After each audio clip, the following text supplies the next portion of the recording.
Bismillahirrahmanirrahim. Assalamualaikum warahmatullahi wabarakatuh.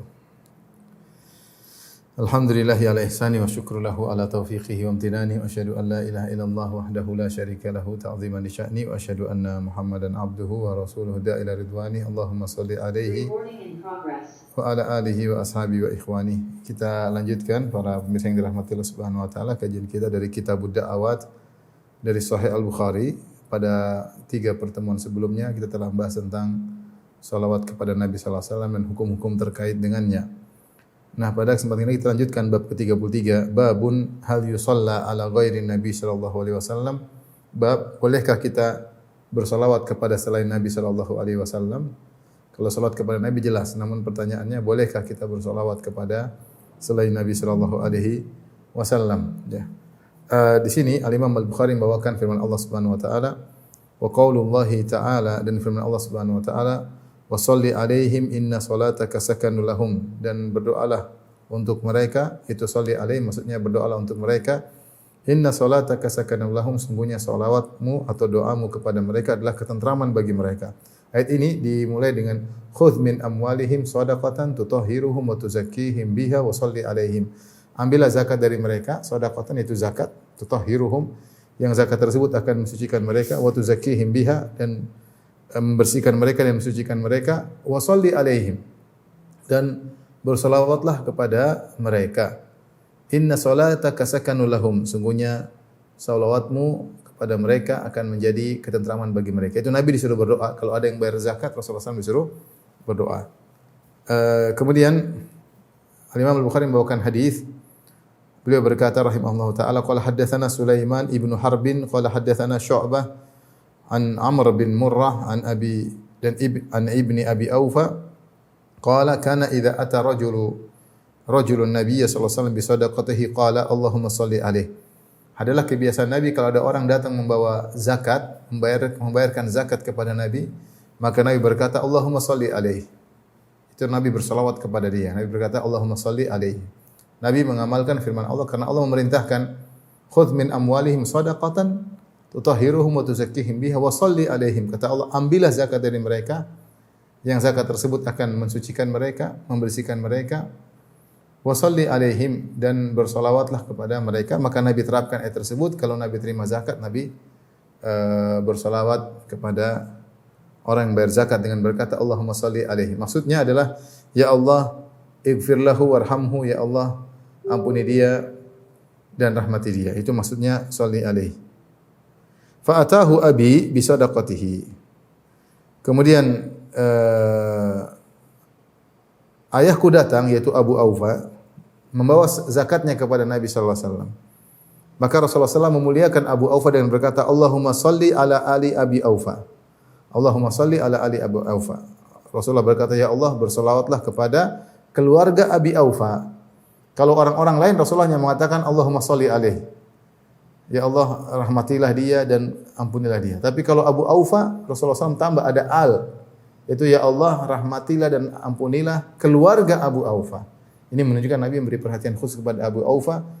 Karena Rasulullah SAW tidak hanya mendoakan dirinya, tapi Rasulullah SAW juga mendoakan keluarganya. Ini dalil bahwasanya Nabi bersolawat kepada orang yang bayar zakat. Dan juga kepada Abu Aufa. Ini salawat secara khusus buat Abu Aufa. Kemudian hadis berikutnya, Imam Al-Bukhari berkata, qala haddatsana Abdullah bin Maslamah, ya. Qala haddatsana Abdullah bin Maslamah an Malik an Abdullah bin Abi Bakar an abihi an Amr bin Sulaim Az-Zuraqi qala akhbarani Abu Humaid As-Sa'idi radhiyallahu anhum qalu, bahwasanya para sahabat berkata dari hadis Abu Humaid As-Sa'idi, para sahabat berkata, ya Rasulullah, kaifa nusalli alaik, bagaimana kami bersalat kepada engkau? Qala qulu, hadis ini sudah sering kita dengarkan tentang salawat Ibrahimiyah. Bagaimana kami bersalat kepada engkau? Maka Nabi ajarkan, qulu, ucapkanlah Allahumma shalli ala Muhammad wa azwajihi wa dzurriyyatihi kama shallaita ala ali Ibrahim wa barik ala Muhammad wa azwajihi wa dzurriyyatihi kama barakta ala ali Ibrahim innaka Hamidum Majid. Ya Allahumma, ya Allah, bersalawatlah kepada Muhammad dan kepada istri-istrinya, kepada zuriyahnya, keturunannya, sebagaimana engkau berselawat kepada keluarga Ibrahim, dan berkahilah Muhammad dan istri-istrinya dan keturunannya sebagaimana engkau memberkahi kepada keluarga Ibrahim, sungguhnya engkau adalah Maha terpuji lagi Maha mulia. Baik, ada dua hadis yang dibawakan Imam Bukhari. Pertama ayat, kata Allah Subhanahu wa taala, "Wa sholli alaihim." Wahai Muhammad, bersolawatlah kepada pembayar zakat. Bersolawatlah kepada orang yang bayar zakat, orang-orang yang bayar zakat. Ini ayat. Kemudian hadis pertama ya, yaitu hadis Rasulullah mengatakan Allahumma sholli ala Abi Aufa. Kata Rasulullah sallallahu, Allahumma sholli ala ali Abi Aufa. Abi Aufa.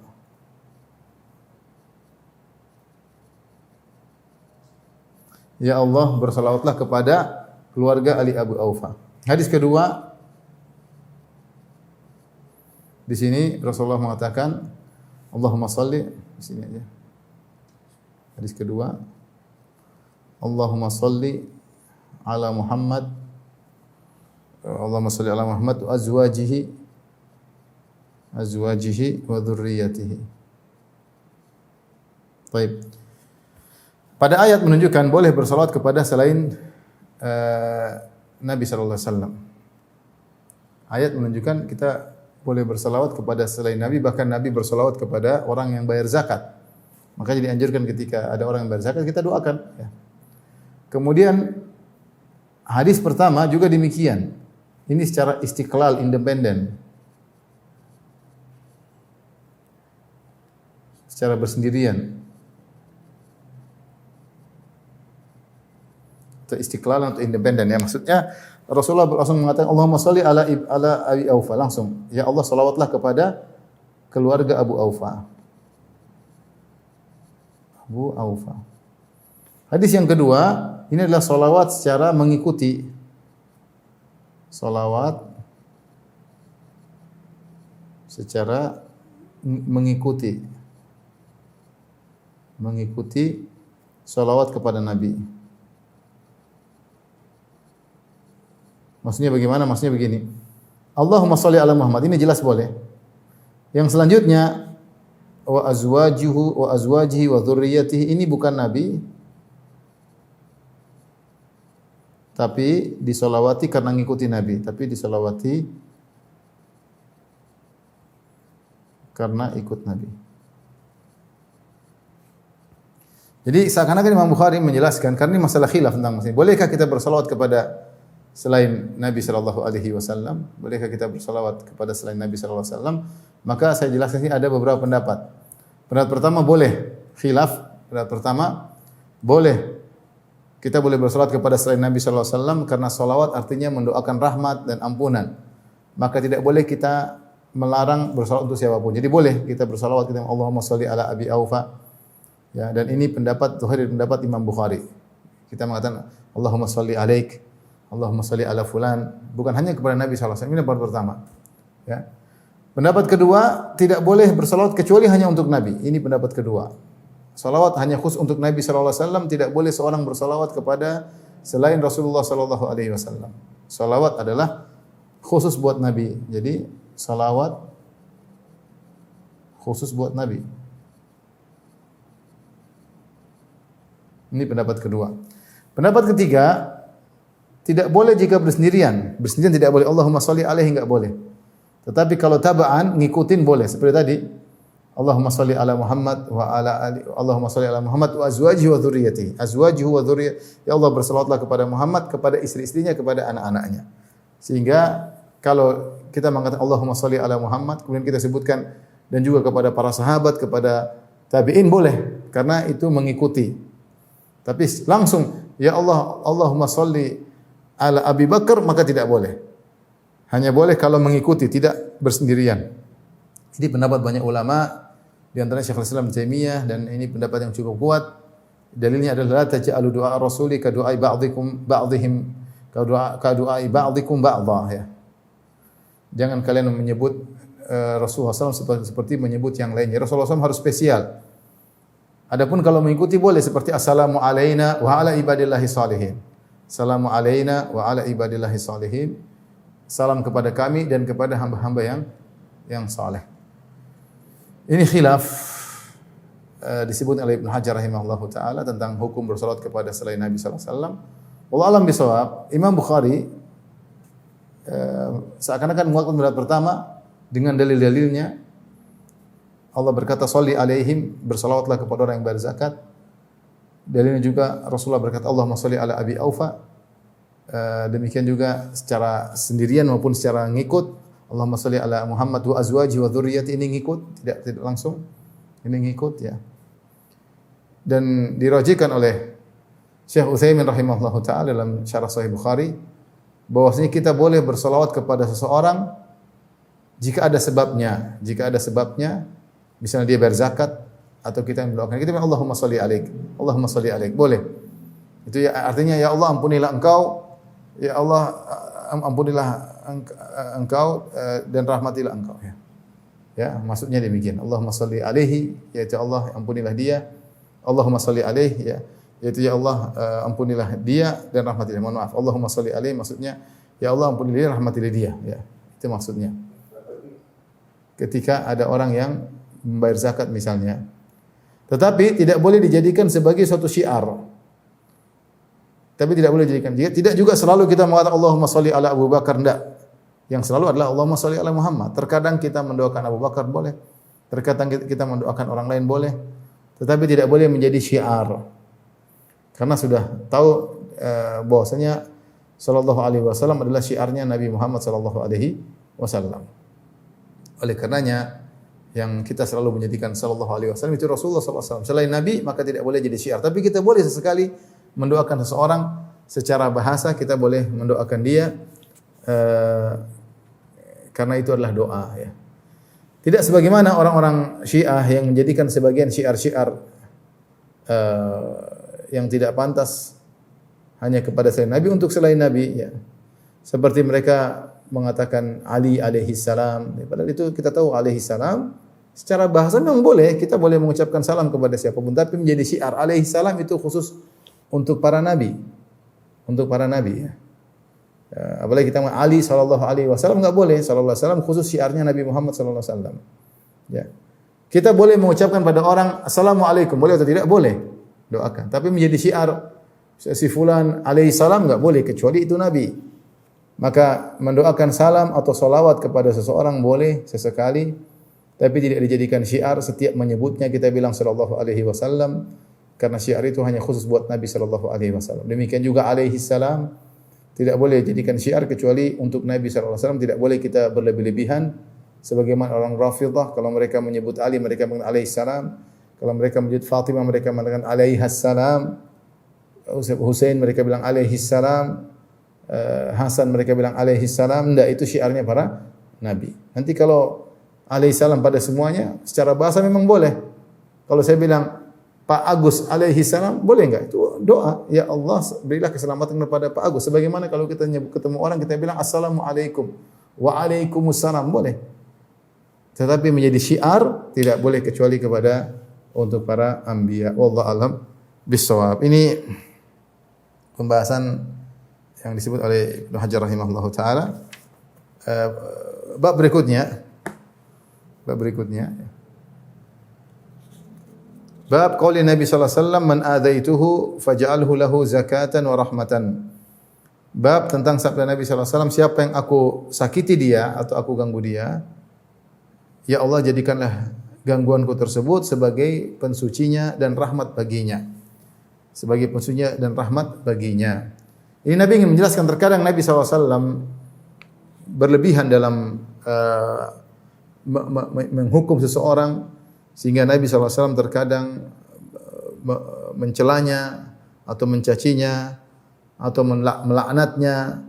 Maka orang-orang seperti ini, kata Nabi SAW, ya Allah jadikanlah celaanku kepadanya, ya, dan ini tentu sedikit Rasulullah SAW jarang ya. Tapi kalau kelepasan Rasulullah SAW mencercanya atau mencacinya atau melaknatnya, jadikanlah itu semua sebagai rahmat untuknya dan sebagai pensucian baginya ya. Jika memang dia tidak berhak untuk dilaknat, jika dia memang tidak berhak untuk dikata-katain yang buruk ya. Karena kita tahu kalau seorang sudah dicaci oleh Nabi SAW, tentu ini berat bagi orang tersebut. Ya, tidak sama seperti cacian orang. Kalau Nabi sudah mencaci orang, Nabi sudah mencela orang, beda dengan orang lain. Kalau orang lain mungkin biasa, kalau Nabi yang mencela bahaya. Tetapi terkadang Nabi berlebihan mungkin mencela, lepas kontrol ya. Maka Rasulullah SAW berdoa kepada Allah agar kesalah ucapannya tadi semoga menjadi rahmat bagi orang tersebut. Karena sebagaimana mengatakan karena Nabi terkadang hukumnya dengan zahir. Rasulullah orang ini berhak untuk dicela secara zahir. Maka Nabi mencelanya. Ternyata secara batin orang ini tidak berhak. Ya, karena Rasulullah SAW tidak tahu isi hati manusia. Rasulullah SAW berhukum dengan zahir. Zahirnya orang ini berhak untuk dilaknat. Rasulullah SAW melaknatnya, ternyata secara hakikatnya orang ini tidak berhak untuk dilaknat. Maka Nabi berdoa kepada Allah agar laknatnya dan celaannya kepada orang tersebut berubah menjadi rahmat dan kesucian bagi orang tersebut jika memang dia tidak berhak untuk dicaci dan dilaknat. Baik, kemudian Imam Al-Bukhari membawakan hadis. Beliau berkata qala haddatsana Ahmad bin Saleh qala haddatsana Ibnu Wahb. Qala akhbarani Yunus an Ibnu Syihab. Qala akhbarani Sa'id bin Al-Musayyib an Abi Hurairah radhiyallahu anhu, dari Abu Hurairah radhiyallahu anhu annahu sami'a an-nabi sallallahu alaihi wasallam yaqul. Dari Abu Hurairah dia mendengar Rasulullah SAW bersabda, Allahumma fa ayyuma mu'minin sababtuhu faj'al dzalika lahu qurbatan ilaika yaumal qiyamah. Nabi pernah berdoa, ya Allah, mukmin mana saja yang aku mencelanya, aku mencacinya atau aku mencelanya. Dan ini tentu hampir-hampir jarang terjadi. Tapi terkadang Rasulullah SAW mencela, ya, melaknat terkadang. Kata Nabi SAW, ya Allah, mukmin mana saja yang aku cela dia, maka jadikanlah celaanku itu sebagai kedekatan untuknya kepadamu pada hari kiamat kelak. Ya. Hari kiamat kelak. Ini hadis riwayat Al-Imam Al-Bukhari. Ya. Dan datang dalam beberapa riwayat, ya. Seperti kata Nabi sallallahu alaihi wasallam, Allahumma innama Muhammad basyarun yaghdabu kama yaghdabul bashar. Ya Allah, sungguhnya Muhammad adalah seorang manusia, terkadang dia marah sebagaimana marahnya manusia. Ya. Wa inni qad takhadtu 'indaka ahdan, aku telah mengambil janji denganmu. Kemudian Rasulullah berkata, mukmin mana saja yang aku sakiti, maka jadikanlah itu sebagai kesucian baginya dan sebagai rahmat baginya. Dalam riwayat yang lain, fa ayyuma rajulin minal muslimin sababtuhu aw la'antuhu aw jalattuhu faj'alhu lahu zakatan wa rahmah.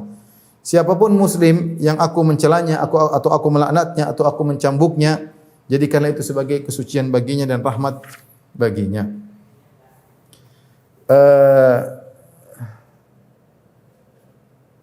Dalam riwayat yang lain, laisalah bi ahlin, laisalah bi ahlin. Ada orang yang aku caci dia, ternyata dia tidak berhak untuk mendapatkan cacian tersebut. Tadi kata para ulama, karena Rasulullah SAW menghukum dengan zahir, batin Rasulullah SAW tidak tahu.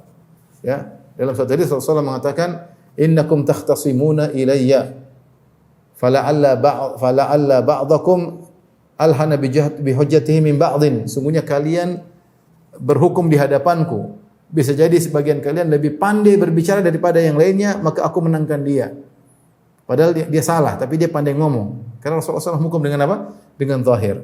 Maka bisa jadi Rasulullah melihat seseorang mungkin melakukan perbuatan, Rasulullah mencelanya, ternyata dia tidak berhak untuk dicela. Kata Nabi, ya Allah, kalau aku mencela seseorang, tidak pantas untuk dicela, jadikanlah celaannya itu sebagai rahmat baginya dan sebagai kesucian baginya. Allah ini pendapat yang cukup kuat untuk menjelaskan tentang kenapa Rasulullah SAW mencela, dan Rasulullah SAW menjadikan celaan tersebut sebagai rahmat bagi orang yang beliau cela. Ya. Karena mungkin Rasulullah SAW hanya berhukum zahir, atau Rasulullah SAW terkadang marah, kelepasan, maka Rasulullah SAW menyesali perbuatannya dan berdoa agar celaan tersebut menjadi rahmat bagi orang yang beliau cela. Allah Ta'ala alam bisawab. Dan ini menunjukkan kasih sayang Nabi kepada kaum muslimin, bahkan kepada orang yang beliau cela. Ya. Beliau berharap celaannya tersebut menjadi rahmat baginya dan menjadi kedekatan baginya kepada Allah Subhanahu wa taala. Baik, hadis berikutnya atau bab berikutnya, bab ta'awudz minal fitan, bab tentang berlindung dari fitnah. Berdoa kepada Allah untuk berlindung daripada fitnah-fitnah. Imam Bukhari berkata,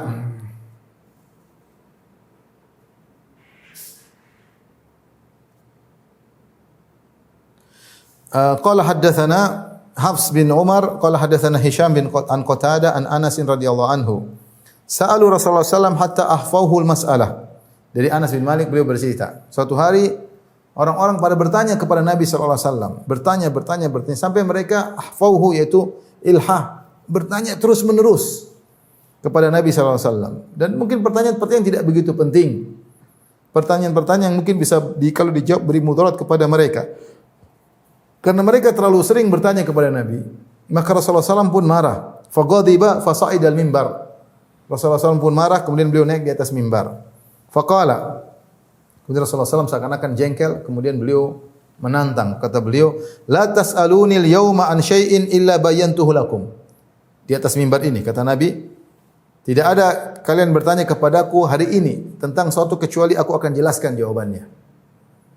Rasulullah mereka terlalu banyak tanya sampai Rasulullah sampai di mimbar. Ayo, yang mau nanya siapa? Seakan-akan kalau kita bilang Rasulullah marah, Rasulullah mengatakan, "Ayo, yang mau nanya silakan. Aku akan jelaskan jawabannya."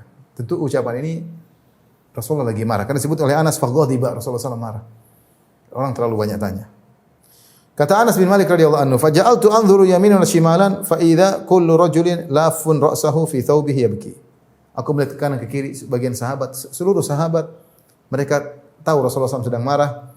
Maka beliau pun setiap orang menutup kepalanya dengan kainnya menangis. Karena mereka telah membuat marah Nabi sallallahu alaihi wasallam. Mereka menangis. Fa idza rajulun kana idza laha ar-rijala yud'a li ghairi abihi. Fa qala ya Rasulullah. Tiba-tiba ada seorang bertengkar dengan orang-orang yang menuduh dia, kau itu bukan anak ibumu. Ada orang dituduh, kau itu bukan anak ibumu. Sehingga ribut dengan orang-orang tersebut. Maka kesempatan bagi dia untuk tanya, karena Rasulullah SAW sudah bilang, siapa yang bertanya padaku, aku akan jawab.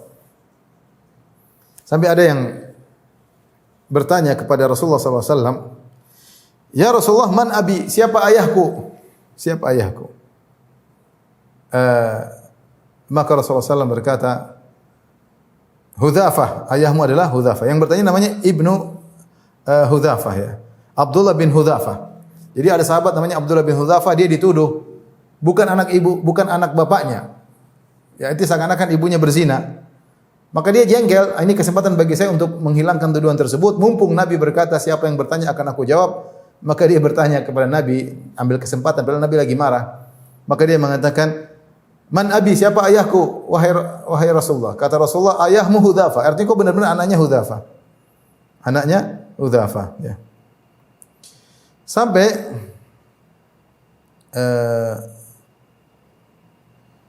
Sampai ibunya, karena orang mencela tentang nasabnya, ya, maka ibunya pun marah. Ya. Maka ibunya marah kepada Ibnu Hudzafah yang bertanya, siapa bapakku? Ibunya berkata dalam riwayat, ma sami'tu bibnin qad a'aqqa minka. Aku tidak pernah mendengar ada seorang anak lebih durhaka daripada engkau, wahai Abdullah bin Hudzafah. Aaminta an takuna ummuka qad faraqat ba'dha ma tuqarifu nisa' ahli jahiliyah fatafdhahaha ala ayunin nas. Ya. Berani-berani kau tanya kepada Nabi, siapa bapakku? Apa kau tidak khawatir kalau ternyata ibumu pernah melakukan suatu perbuatan yang dilakukan oleh wanita jahiliyah? Yaitu kalau ibu berzina bagaimana? Bukankah kau akan permalukan ini di depan manusia? Kalau Nabi bertanya, Nabi terus menjawab, bapakmu si fulan, bukan Hudzafah. Maka Abdullah bin Hudzafah berkata, wallahi law alhaqani bi 'abdin aswad lalahiktuhu. Kata dia, seandainya Rasulullah SAW mengatakan, aku adalah anaknya seorang budak hitam, aku akan jadi anaknya. Artinya ibunya marah. Kamu ngapain tanya gitu sama Nabi SAW? Siapa bapak aku? Apa kalau saya ternyata pernah berzina bagaimana? Kan bikin malu. Enggak usah tanya-tanya kayak gitu. Kau adalah anak yang paling durhaka. Tapi Abdullah bin Abi Aufa niatnya ingin menghilangkan tuduhan. Orang menuduh dia bukan anak bapaknya. Maka dia tanya sama Nabi, "Ya Rasulullah, siapa bapakku?" Maka Rasulullah mengatakan, Rasulullah dikasih oleh Allah dengan ilmu gaib. Kata Rasulullah, bapakmu Hudzafah. Berarti benar dia anaknya Hudzafah. Sampai ada seorang dari kalangan munafikin, ada seorang tanya kepada Rasulullah, "Ya Rasulullah, dia mengatakan, aina akunu wa udkhal yaumal qiyamah." Ada seorang bertanya ketika itu Rasulullah sedang marah. "Ya Rasulullah, saya nanti di mana dan di mana saya dimasukkan pada hari kiamat?" Maka Rasulullah menjawab, "Finnar, kau di neraka." Rasulullah mengatakan, "Kau di neraka." Siapa orang ini tidak disebutkan namanya, kemungkinan dia orang munafik, ya. Rasulullah sedang marah, dia tanya-tanya, "Saya nanti di mana di hari kiamat?" Kata Nabi, "Di neraka." Ya. Ketika para sahabat paham Rasulullah sedang marah, thumma ansha'a Umar faqala, maka Umar segera berkata, radina billahi rabba wa bil islami dina wa bi Muhammadin rasul sallallahu alaihi wasallam rasula. Kata Umar, kami ridha Allah adalah Rabb kami. Kami ridha Islam adalah agama kami dan kami ridha Muhammad adalah rasul kami. Na'udzubillahi minal fitan, kami berlindung dari fitnah. Sini Umar tahu bahwa sini jangan bertanya-tanya, tidak pantas kita ridha dengan Nabi sebagai seorang rasul, jangan terlalu bertanya kepada Nabi sallallahu alaihi wasallam. Faqala Rasulullah sallallahu alaihi wasallam pun menjelaskan, "Ma ra'aitu fil khairi wa syarri kal yaumi qat." Aku tidak pernah melihat kebaikan dan keburukan seperti hari ini aku melihatnya. Innahu suwirat lil jannatu wan naru hatta ra'aituhuma wara'al haid. Sungguhnya telah dinampakkan bagiku surga dan neraka sampai-sampai aku melihatnya di balik tembok ini, di balik kebun ini. Ya Rasulullah, benar-benar diperlihatkan surga dan neraka, yaitu tidak pernah ada kebaikan seperti ini, seperti surga, dan tidak ada keburukan seperti ini, seperti neraka. Rasulullah SAW ditampakkan, divisualkan oleh Allah Subhanahu wa taala. Wa kana Qatadatu yadhkuru inda hadzal hadits hadhil ayah. Ya, Qatadah kalau meriwayatkan hadis ini, beliau membacakan firman Allah, ya ayyuhalladzina amanu la tas'alu an asya'a in tubdalakum tasukum. Wahai orang yang beriman, janganlah kalian bertanya kepada Nabi tentang perkara-perkara jika dijelaskan akan membuat kalian tidak suka. Ini intinya bahwasanya seorang berusaha berlindung dari fitnah. Ya, sebagaimana doa Umar ketika melihat Rasulullah marah, maka beliau berkata, na'udzubillahi minal fitan. Kami berlindung dari fitnah-fitnah. Ya, fitnah jangan sampai membuat jengkel Nabi sallallahu alaihi wasallam. Fitnah dari bertanya-tanya yang tidak perlu. Fitnah banyak sekali ya. Fitnah banyak sekali, seorang hendaknya berlindung kepada Allah dari fitnah-fitnah, ya. Sebagaimana Umar langsung ketika melihat Rasulullah SAW marah, beliau berkata, na'udzubillahi minal fitan. Ya Allah, kami berlindung kepada Engkau dari fitnah-fitnah. Demikian pula kita dalam kondisi yang kalau kita tidak nyaman, segera kita berdoa, Allahumma a'udzubika minal fitan. Ya Allah, aku berlindung kepada Engkau dari fitnah. Kita lagi dalam kondisi ada sesuatu yang menggoda, apakah harta, apakah syahwat wanita, apakah jabatan, apakah ada syubhat, ataukah ada pemikiran yang menakutkan atau takut kesalahan, kita bilang Allahumma a'udzubika minal fitan. Ya Allah, aku berlindung kepada Engkau dari fitnah-fitnah. Ma dhahara minha wa batan, yang nampak maupun yang tersembunyi. Ya, karena fitnah melingkupi kita terutama di zaman sekarang ini. Lihatlah Umar ketika Rasulullah SAW marah, beliau langsung berdoa, na'udzubillahi minal fitan. Dan ini menunjukkan luasnya ilmunya Umar, sehingga beliau untuk meredam Nabi, beliau berkata, meredam kemarahan Nabi, beliau berkata, radina billahi rabba, kami ridha Allah menjadi Rabb kami. Wabil islami dina, dan kami ridha Islam menjadi agama kami. Wabi Muhammadin rasula, dan kami ridha Muhammad adalah rasul kami. Taib. Kita lanjutkan.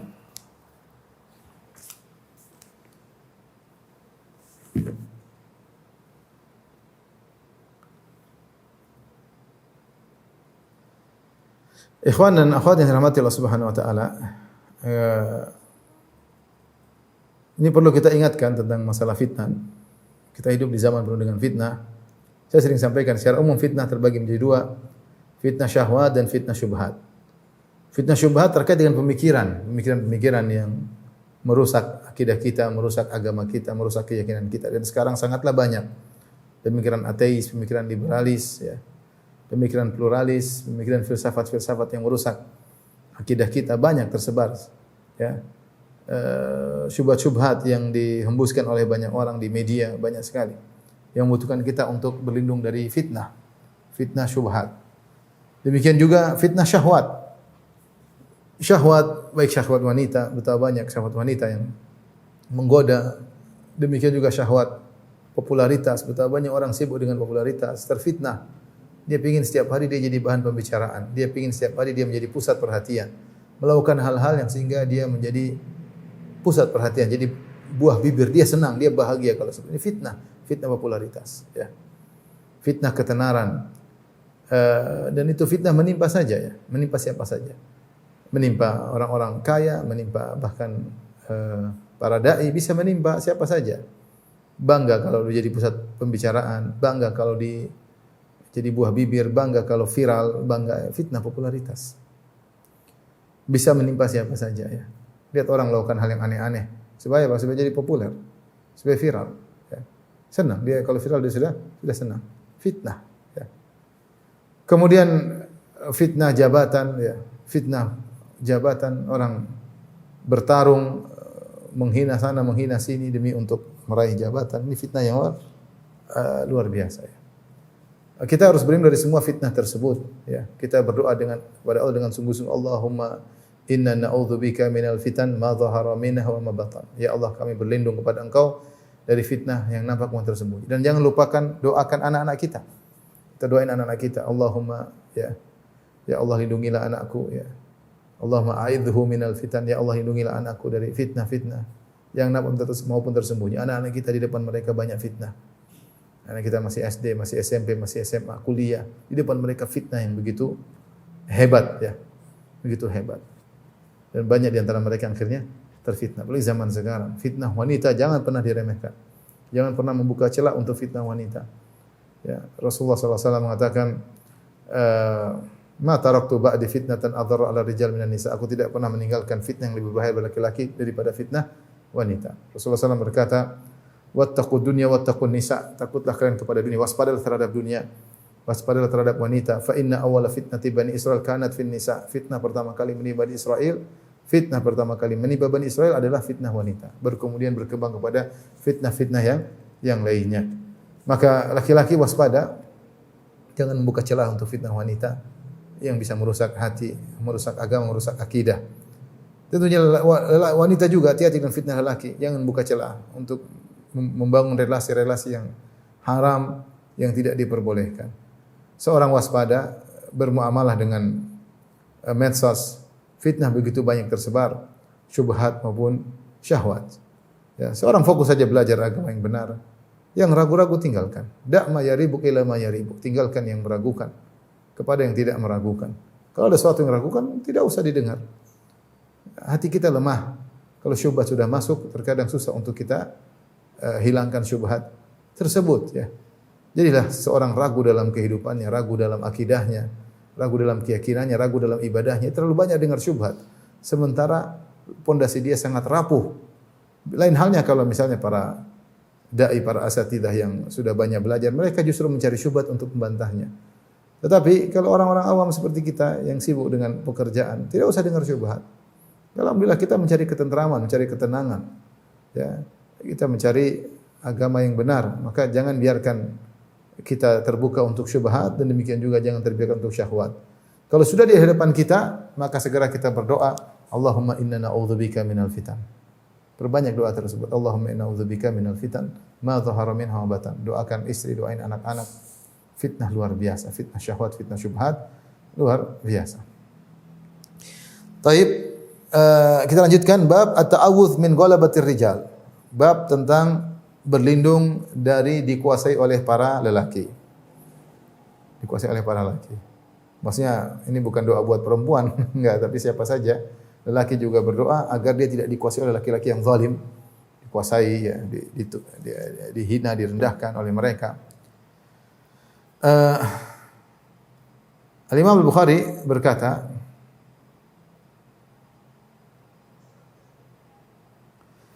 Haddatsana Qutaibah bin Sa'id, qala haddatsana Ismail bin Ja'far an Amr bin Abi Amr maula Al-Muttalibi bin Abdullah bin Hantab annahu sami'a Anas bin Malik yaqul.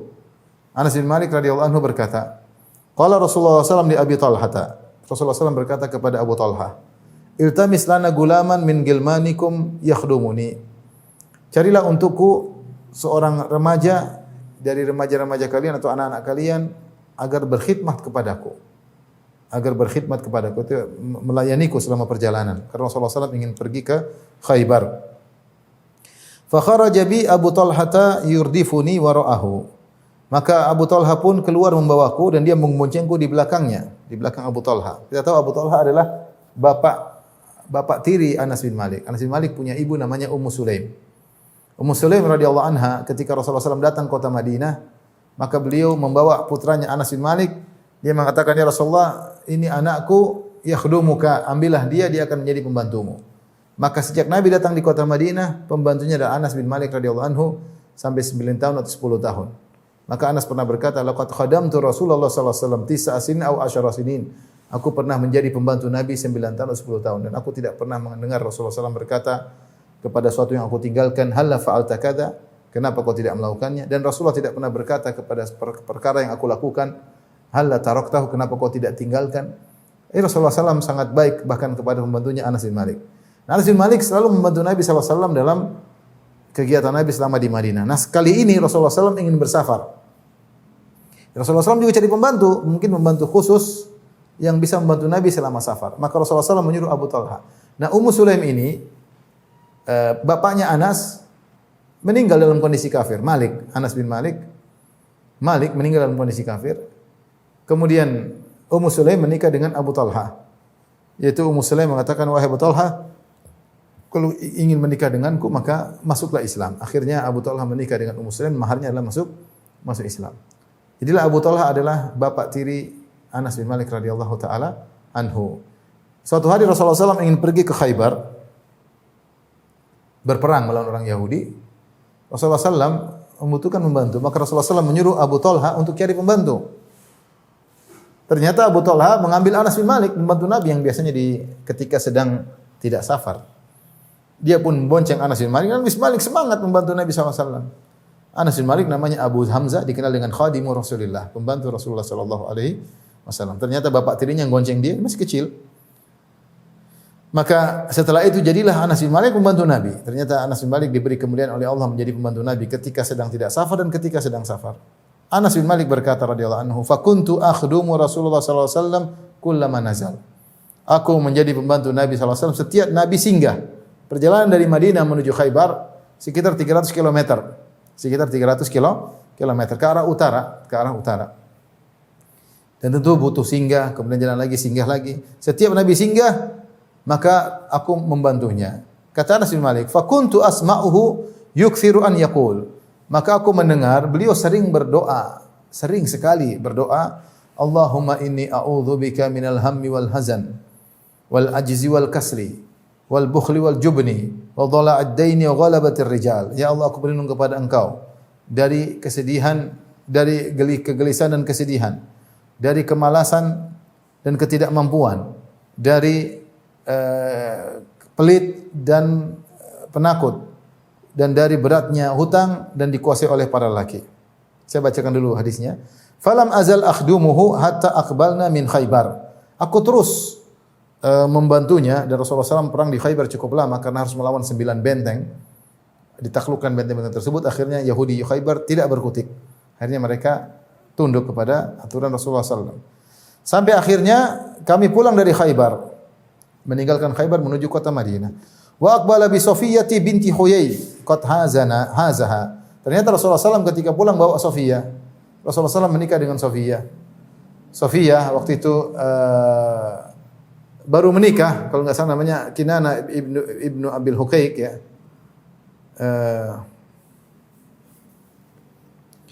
Rasulullah SAW Safiyah menikah dengan Kinana bin Rabi' bin Abil Huqaiq. Kemudian Kinana bin Rabi' bin Abil Huqaiq terbunuh dalam perang Khaybar ya. Maka akhirnya Rasulullah SAW pun menikah dengan Safiyah. Ya. Rasulullah menikah dengan Safiyah. Rasulullah telah mendapatkannya. Fakuntu arahu yuhawwi wara'ahu bi aba'ah au kisa' yurdifuha wara'ahu. Maka Rasulullah SAW ketika membonceng Safiyah, Rasulullah SAW menyiapkan tempat di belakang beliau seperti aba'ah, itu seperti kain agar Safiyah bisa naik di belakang Nabi SAW. Ada yang mengatakan Rasulullah SAW melilitkan kain di punuk onta ya supaya lembut, supaya bisa dipijak oleh Safiyah. Ada yang mengatakan Rasulullah SAW membuat semacam kain agak berdiri agar Safiyah tidak kelihatan. Intinya Rasulullah SAW naik onta membonceng Safiyah. Dalam riwayat bahwasanya karena Safiyah pendek maka Rasulullah SAW meninggikan lututnya sehingga Safiyah akhirnya naik di atas, menginjak lutut Nabi atau paha Nabi untuk bisa naik ke atas onta tersebut. Jadi Rasulullah bawa pulang Safiyah. Tsumma yurdifuha wara'ahu. Kemudian Rasulullah SAW membonceng Sofia di belakangnya. Hatta idza kunna bis Sahba. Ketika kami tiba di suatu tempat namanya Sahba. Sahba itu daerah mendekati ke Madinah, itu sebelah selatan kota Khaybar. Sebelah selatan kota Khaybar. Jadi Madinah, Khaybar ke utara ya. Kemudian ke mana? Ke Al-Ula, kemudian ke Tabuk. Jadi Madinah, Khaybar, Al-Ula, Tabuk. Madinah, Khaybar tidak sampai, mohon maaf, tidak sampai 300 kilo, 200-an kilo, tidak sampai 300 kilo. Al-Ula baru 300-an kilo. Ya. Nah, ketika Nabi balik dari Khaybar sehingga suatu tempat namanya Sahba, itu daerah sebelah selatan Khaybar. Situ Rasulullah SAW sana'a haisan fi nita'. Maka Rasulullah SAW bikin hais. Hais itu adalah makanan yang terbuat dari korma dicampur dakik, yaitu tepung yang halus dicampur dengan minyak kemudian dicampur dengan korma. Hais, dan ini banyak disebut dalam hadis-hadis Nabi sallallahu alaihi wasallam. Dan inilah makanan favorit terutama kalau kita buka puasa di Masjid Nabawi. Dahulu orang buka puasa dengan hais.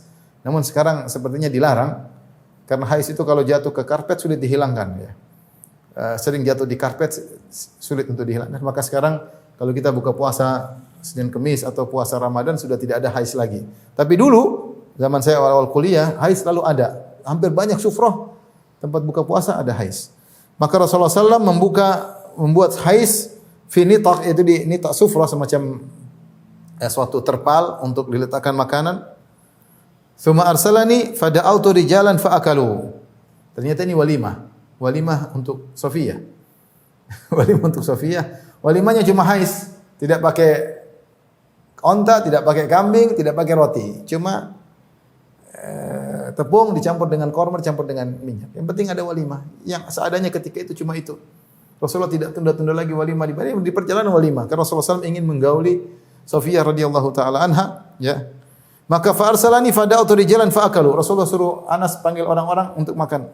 Aku pun memanggil beberapa orang untuk makan bersama Nabi sallallahu alaihi wasallam. Wa kana dzalika bina'ahu biha.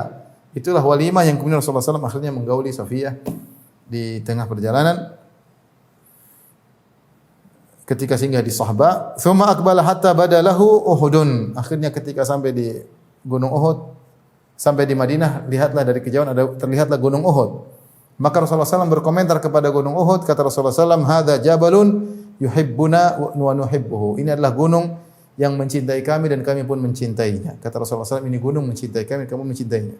Falamma asyrafa 'alal madinati qala, maka tatkala sudah mendekati, sudah masuk di kota Madinah, maka Rasulullah SAW pun berkata, Allahumma inni uharrimu ma baina jabalaiha mithla ma harrama Ibrahim Makkah, Allahumma barik lahum fi muddihim wa sa'ihim. Rasulullah berdoa, ya Allah, sungguhnya aku telah menjadikan apa yang di antara dua gunungnya menjadi tanah haram. Ya. Ada yang mengatakan Jabal Ir sama Jabal Thawr. Jabal Ir, Jabal Thawr, itu dari selatan dan utara. Kalau batas kota Madinah,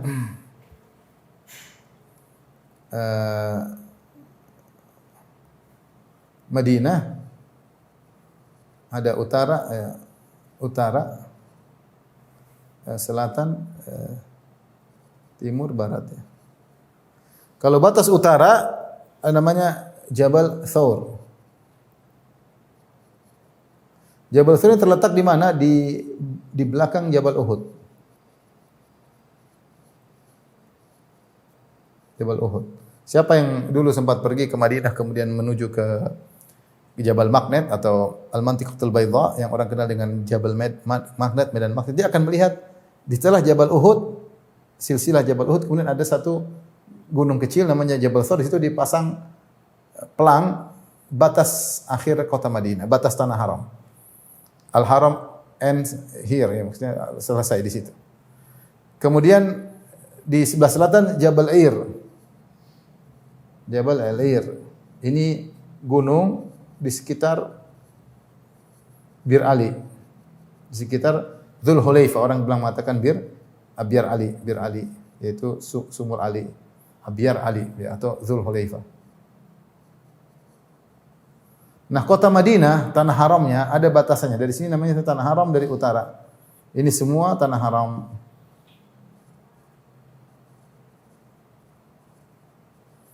Adapun dari barat ke timur, maka Bainal Harratain. Bainal Harratain sekumpulan batu cadas timur.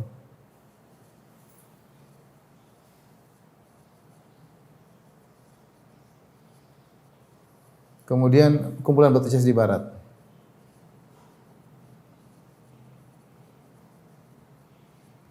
Dalam hadis ini Rasulullah SAW mengatakan, "Ini uharrimu ma baina jabalaiha." Aku mengharamkan di antara dua gunungnya.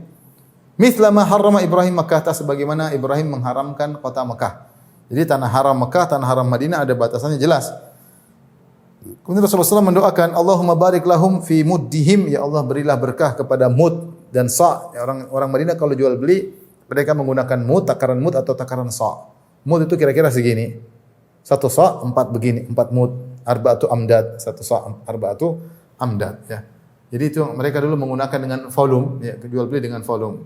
Beda dengan kota Mekah, mereka jual beli dengan wazan, dengan timbangan. Adapun penduduk Madinah biasanya dengan takaran. Maka Rasulullah mendoakan agar takaran mereka berkah sehingga jual beli mereka diberkahi. Ini tentang hadis. Kita bacakan sekarang doa Nabi sallallahu alaihi wasallam. Perhatikan. Di sini Nabi sallallahu alaihi wasallam berdoa, "Allahumma inni a'udzubika minal hammi." Al-hammi. Ham, kemudian wal hazani. Kemudian wal ajzi. Wal kasli. Hendaknya kita sering baca doa ini, wal kasli, wal kasali, wal bukhli, wal jubni, wa dhala'id dain wa ghalabatir rijal, wa dhala'ad dain wa ghalabatir rijal.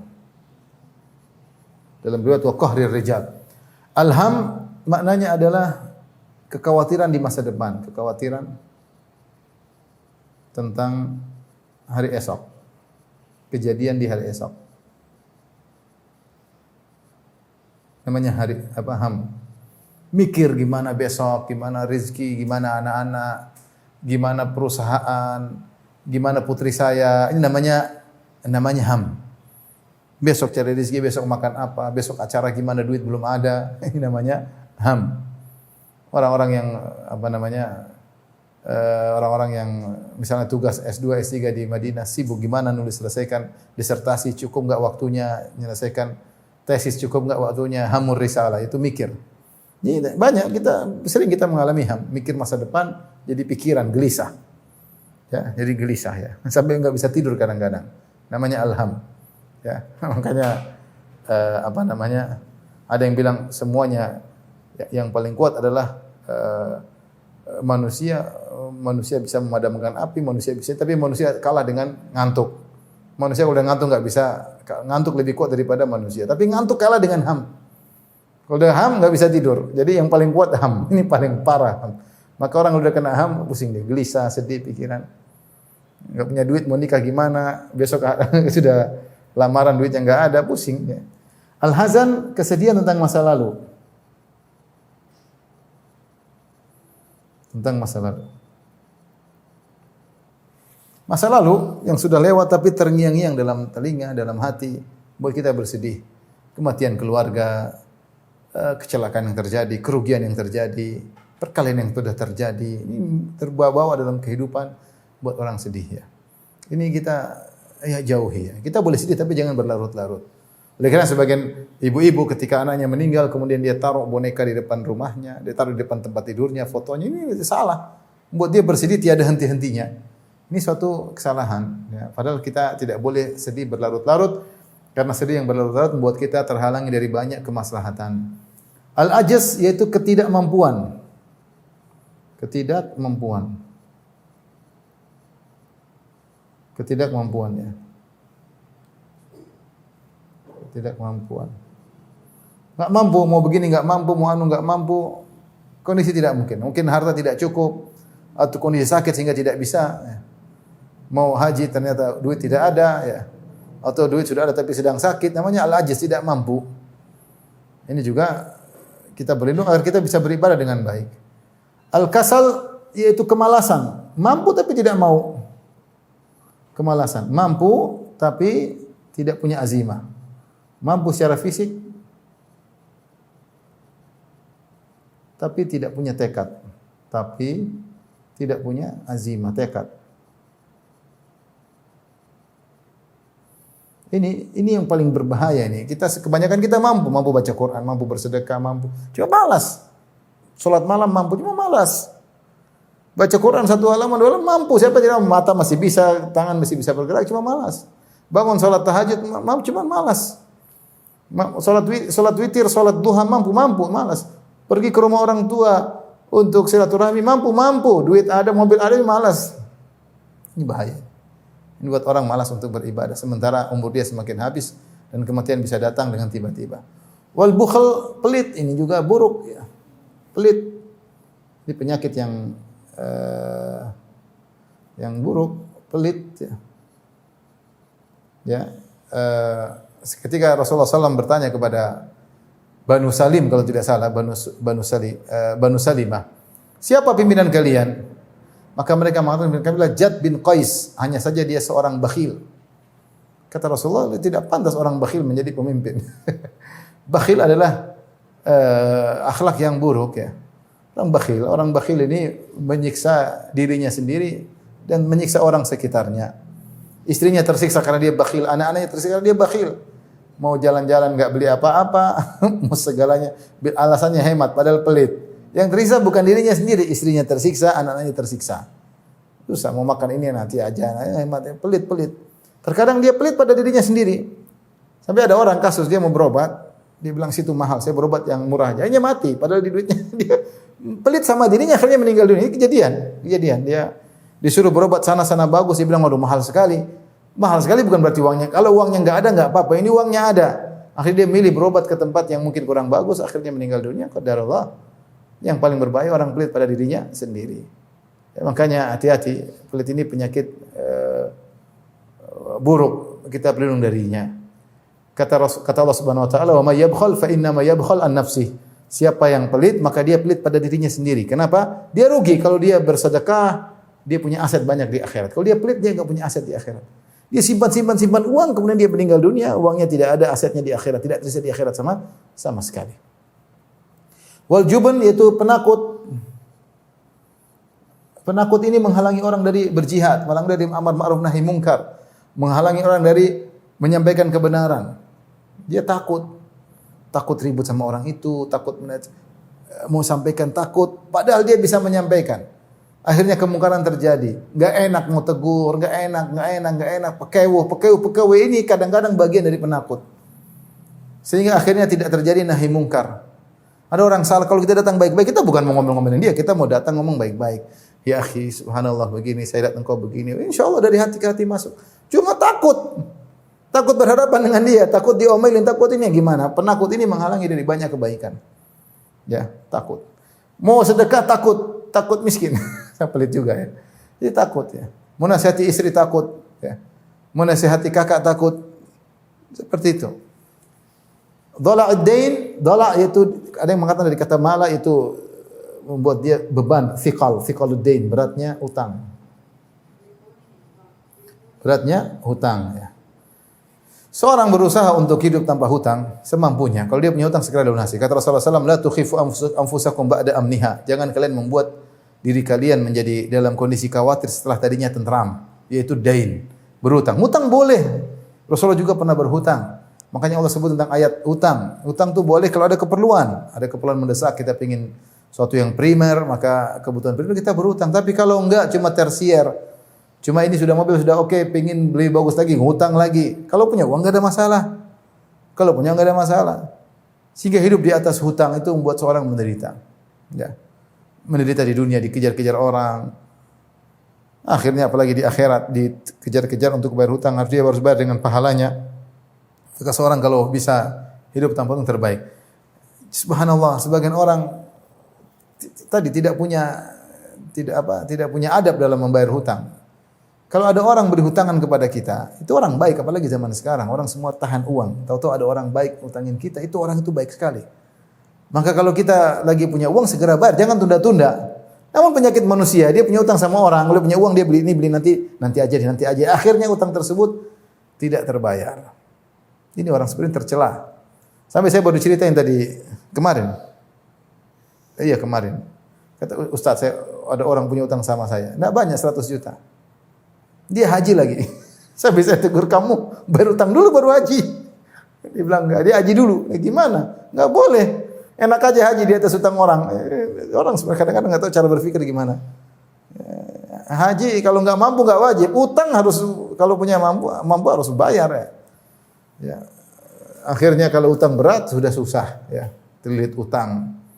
Kemudian ghalabatir rijal berarti dari didominasi oleh para lelaki. Oleh orang-orang. Ya, maksudnya ada yang mengatakan orang-orang zalim ya didominasi, atau ada yang mengatakan orang-orang yang menagih hutang. Nah, ini suatu buat orang terhina.